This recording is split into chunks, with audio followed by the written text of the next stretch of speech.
Bangladesh outsourcing কর্মচারী ঐক্য পরিষদ নামে একটি সংগঠন আজ শহীদ মিনারের পাদদেশে তাদের বিক্ষোভ এবং অবস্থান কর্মসূচি পালন করেন। মূলত সরকারি, আধা সরকারি এবং স্বায়ত্তশাসিত প্রতিষ্ঠানগুলোতে ঠিকাদারের মাধ্যমে চুক্তিভিত্তিক যে সমস্ত কর্মচারীদেরকে নিয়োগ প্রদান করা হয় তারাই আউটসোর্সিং কর্মচারী হিসেবে পরিচিত। যে সমস্ত দাবি দাবা নিয়ে তারা আন্দোলন করছে তার মধ্যে উল্লেখযোগ্য হল কর্মরত সকল আউটসোর্সিং কর্মচারীদেরকে ঠিকাদার ব্যতীত সরাসরি প্রতিষ্ঠানের মাধ্যমে নিয়োগ প্রদান করতে হবে। সকল চাকরিচ্যুতদেরকে অবিলম্বে পুনর্বহাল করতে হবে। একই কাজে ভিন্ন ভিন্ন সুবিধা থাকা যাবে না। সকল বকেয়া বেতন এবং ভাতা দ্রুত সময়ের মধ্যে পরিশোধ করতে হবে।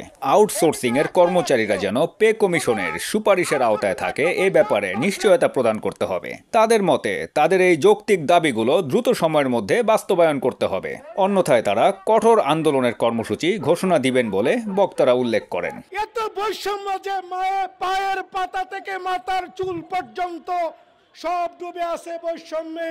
ধনীর প্রতি বলে আল্লাহ আছে, গরিবের লাগে আল্লাহ নাই। ঈশ্বর এখানে থাকেন না।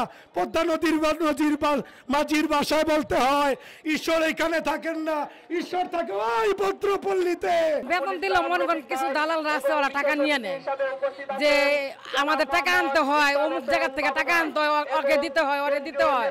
এই দিনে তো আমার বেতন মনে করেন পাই কিছু 8 মাস ধরে বেতনই পাই না। স্কুলে এবং আমার বাড়ি স্কুলে সবাই চাপ দেয় যে তোমরা থাকতে পারো, তাহলে থাকবো কোথায়?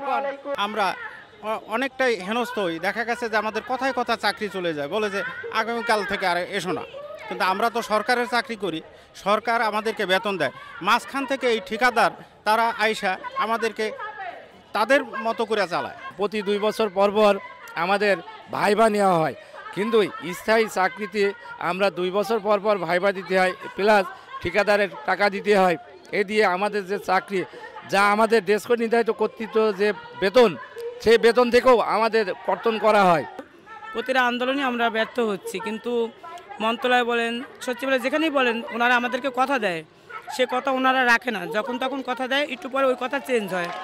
25 নীতিমালা আমরা মানিনি, ওনাদের নীতিমালাটা আমাদের পছন্দ হয়নি। আমাদের ছিল যে ওই 25 নীতিমালা আমরা মানি না। আমরা যারা চাকরিচ্যুত তাদের চাকরি পুনর্বহাল চাইছি, তারপরে ঠিকাদার বাতিল চাইছি। আমরা আহামরি বেশি কিছু চাইনি সরকারের কাছে। সেখানে হচ্ছে আমরা দৈনিক মজুরিতে নিয়োজিত। আমাদের সরকারের 8 দিনে আমাদেরকে ডিউটি করতে হয়, যেখানে একটা অভিষেক দিয়ে আমাদের দেখা যায় দেশের পতাকা, যে দেশের যে পতাকাটা আছে এইটা আমাদের অভিষেক দিয়ে তুলতে হয়। কোনো সরকারি প্রতিষ্ঠানে কোনো সরকারের যে কর্মকর্তা কর্মচারীগুলো আছে সবাই কেউ কোনো এই পতাকাগুলো উত্তোলন করে না। দেশের পতাকাগুলো আমাদের অভিষেক দিয়ে দৈনিক মজুরি ভিত্তিক বা আউটসোর্সিং যারা আছে এদের দ্বারা দেশের পতাকা আমরা উত্তোলন করি সকালবেলা এসে। আমরা যাই লাস্টে সবার শেষের দিকে।